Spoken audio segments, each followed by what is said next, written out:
आज हम बनाएंगे सर्दियों का खास सरसों का साग, बाजरे की मूली वाली रोटी, सफेद मक्खन, गाजर, हरी मिर्च का अचार। तो बढ़ते हैं रेसिपी की तरफ। सबसे पहले हम सरसों के साग की तैयारी करेंगे। तो 1 किलो के करीब लिए हैं सरसों के पत्ते, जिसे अच्छे तरीके से साफ कर लिया है और उसके एक्स्ट्रा डंठल को निकाल लिया है साग के लिए। साथ ही साग में डालने के लिए आधा किलो के करीब पालक ली है, जिसे अच्छे तरीके से साफ कर लिया है और उसके भी एक्स्ट्रा डंठल निकाल लिए हैं।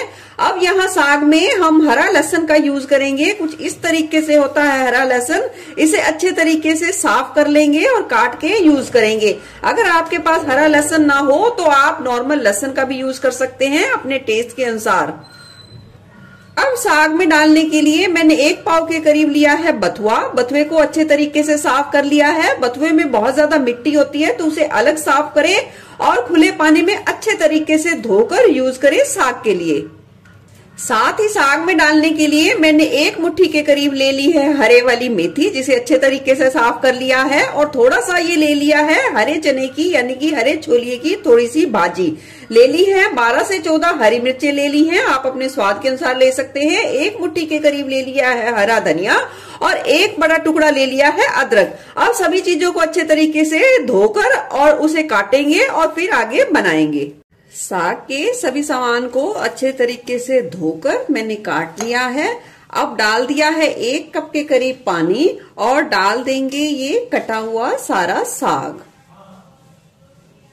साग को डालने के बाद हरी मिर्चों को भी इस तरीके से थोड़ा सा मोटा काट लिया है। अदरक को मोटा दरदरा सा कूट लिया है और साथ ही जो लहसुन लिया था उसे भी साफ करके काट दिया है।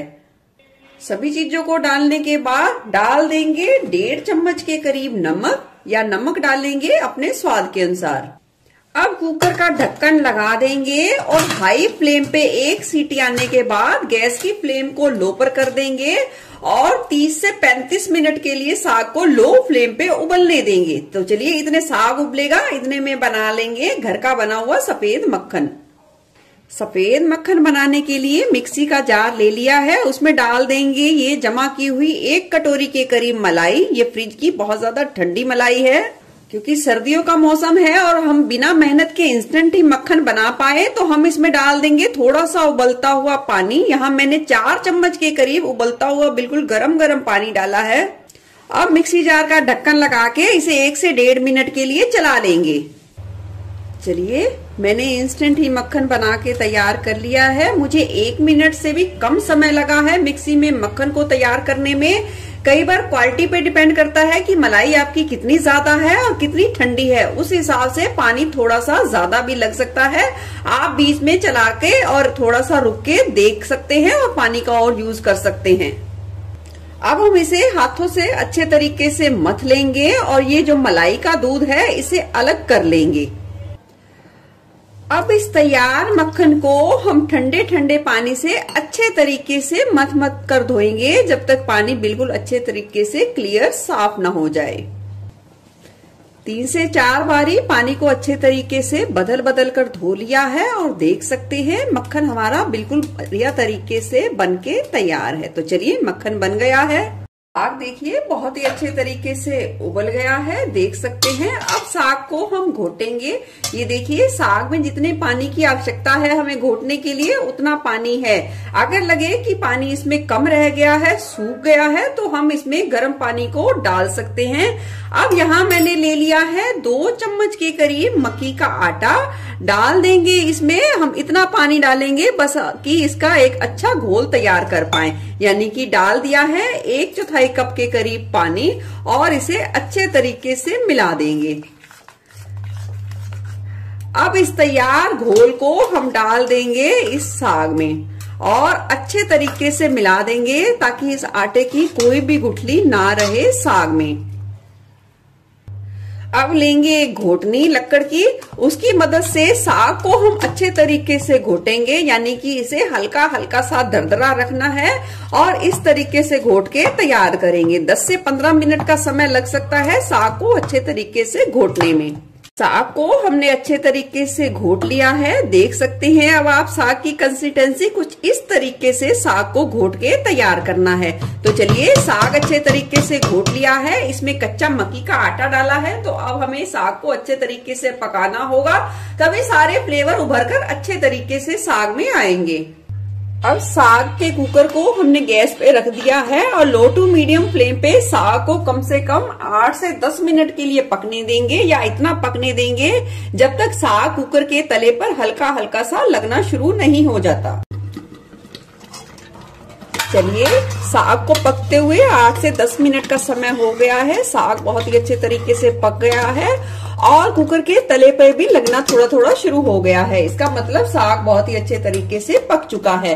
अब गैस की फ्लेम कर देंगे बंद और इसे एक बर्तन में निकाल देंगे और 3 से 4 घंटे बाद तड़का लगाएंगे। चलिए, देख लीजिए साग की रंगत कितनी बढ़िया उभर कर आई है। अब 3 से 4 घंटे के लिए इसलिए रखेंगे, जब तड़का लगाएंगे तो सारे फ्लेवर बहुत ही अच्छे तरीके से उभर कर आएंगे और टेस्ट बहुत ही ज्यादा बढ़िया आएगा। अगर साग को एक दिन पहले बनाकर रखा जाए और फिर तड़का लगाया जाए तो फिर तो लाजवाब टेस्ट आता है साग का। तो चलिए, साग को तो रख दिया है और साग की इस थाली के साथ हम एक अचार बना के सर्व करेंगे। ये अचार गाजर और हरी मिर्च का है, जिसके लिए मैंने 2 से 3 गाजर ली है और हरी मिर्च ली है, जिसे अच्छे तरीके से धोकर पोंछकर छील लिया है और टुकड़ों में काट लिया है। इसे 2 से 3 घंटे के लिए इसे भी धूप लगवाएंगे, ताकि हम जब भी यूज करना चाहें लंबे समय तक यूज कर सके। गाजर और हरी मिर्च को अचार के लिए थोड़ा सा सुखा लिया है। अब हम एक मसाला तैयार करेंगे। ये ले लिया है 1 चम्मच के करीब सौंफ, आधी चम्मच के करीब खड़ा धनिया, 8 से 10 ले लिए हैं साबुत काली मिर्च के दाने, 1 चम्मच के करीब ले ली है राई, आधी छोटी चम्मच के करीब ले लिया है मेथी दाना। अब सभी चीजों को तवे पे लो फ्लेम पे 1 से 2 मिनट के लिए सेक के मिक्सी जार में डालकर इसे दरदरा सा पीस लेंगे। मसाले को दरदरा पीस के तैयार कर लिया है। अब इस तैयार मसाले को आवश्यकता के अनुसार मिला देंगे। इस मसाले को आप पीस के रख सकते हैं और जब भी आपका मन हो आप अचार बना सकते हैं।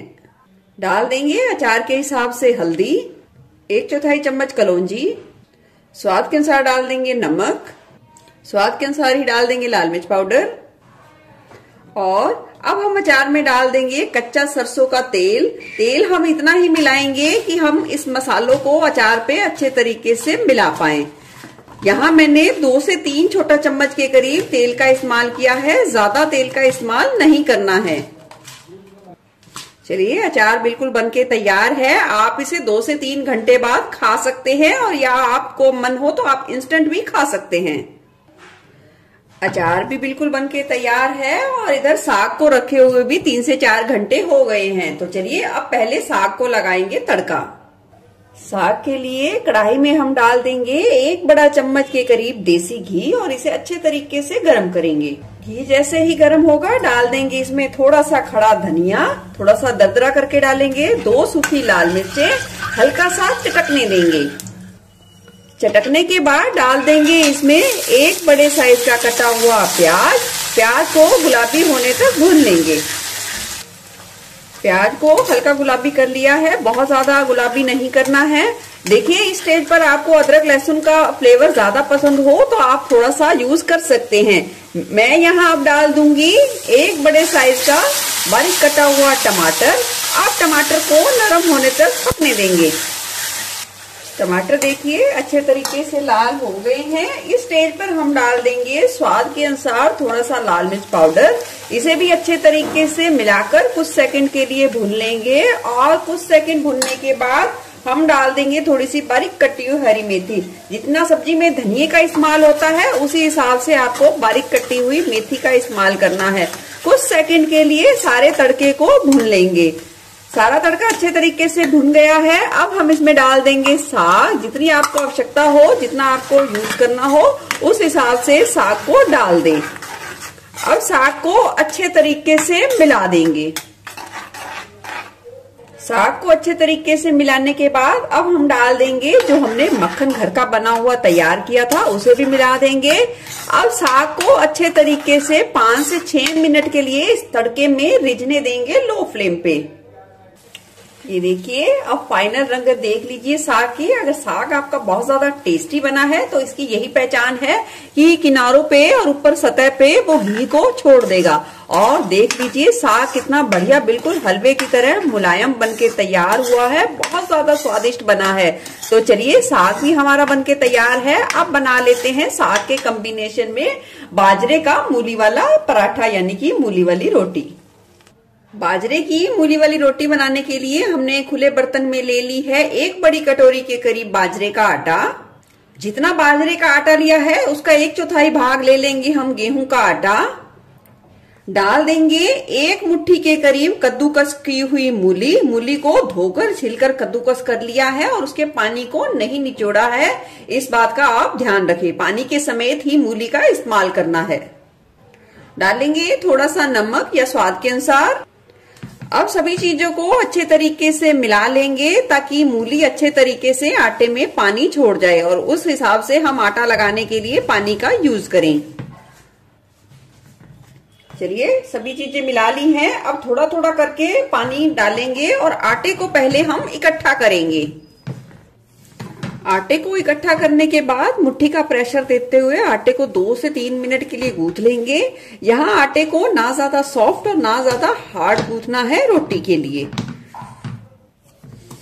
आटे को अच्छे तरीके से गूंथ लिया है। अब आटे की हम बनाएंगे इंस्टेंट ही रोटी, क्योंकि इस आटे को ज्यादा रेस्ट की जरूरत नहीं होती, तो हम इंस्टेंट ही बना लेंगे। तो लेंगे थोड़ा सा पोर्शन और इस तरीके से हथेलियों में लेते हुए इसकी टिक्की साइज की, यानी कि बिल्कुल टिक्की की तरह लोई बनाकर तैयार करेंगे। रोटी बेलने के लिए थोड़ा सा सूखा बाजरे आटे का इस्तेमाल करेंगे। लोई को सूखे आटे से लपेट लेंगे। अब सूखे आटे से लपेटी हुई इस लोई को हल्के हाथ से बेलन से बेल लेंगे। ये देख सकते हैं कितनी आसानी से बेल पाए हैं, जबकि इसमें मूली मिलाई हुई है और फिर भी ये कहीं से न टूटी है न बिखरी है। और बहुत कम सूखे आटे का इस्तेमाल करते हुए हमने रोटी को बहुत ही अच्छे तरीके से बेल के तैयार किया है। चलिए, रोटी को बेल लिया है, अब इसे सेकते हैं। बाजरे की रोटी को सेकने के लिए तवे को बहुत ज्यादा तेज गर्म करना है, और जब पहली रोटी बनाएं तो तवे पे थोड़ा सा घी का इस्तेमाल जरूर करें। अब गरम तवे पे डाल देंगे रोटी सिकने के लिए। थोड़ा सा सिकने के बाद पलट देंगे। जैसे ही रोटी दूसरी तरफ भी थोड़ा सा सिकेगी, हम इसे पलट देंगे और घी लगा देंगे। आप चाहें तो बिना घी के भी इसे अलट पलट कर सुनहरा होने तक सेक सकते हैं। चलिए, देख सकते हैं बाजरे की रोटी कितनी खस्ता बनाकर हमने तैयार कर ली है। तो सारी रोटियां इसी तरीके से सेक लेंगे और लगाएंगे फिर पूरी थाली। लग गई पूरी थाली। गर्मा गर्म सरसों का साग, बाजरे की गर्मा गर्म मूली वाली रोटी बहुत ही ज्यादा टेस्टी बनके तैयार हुई है। गाजर हरी मिर्च का तीखा चटपटा अचार, साथ ही थाली के स्वाद को बढ़ाएगा ये घर का बना हुआ सफेद मक्खन। और इस थाली के साथ इसे खाकर तो आपको बहुत ही ज्यादा मजे आने वाले हैं। ये बिना चीनी की गाजर की बर्फी है। ये वीडियो मैंने कल ही अपलोड की है, मैं इसका लिंक दे दूंगी, आप चेकआउट कर सकते हैं। आप इन सर्दियों में और नए साल में इस रेसिपी को जरूर ट्राई करें अपने परिवार के लिए, और अपना फीडबैक शेयर करना बिल्कुल ना भूले। फिर मिलूंगी ऐसी बढ़िया रेसिपी के साथ। Eat healthy, stay healthy. धन्यवाद।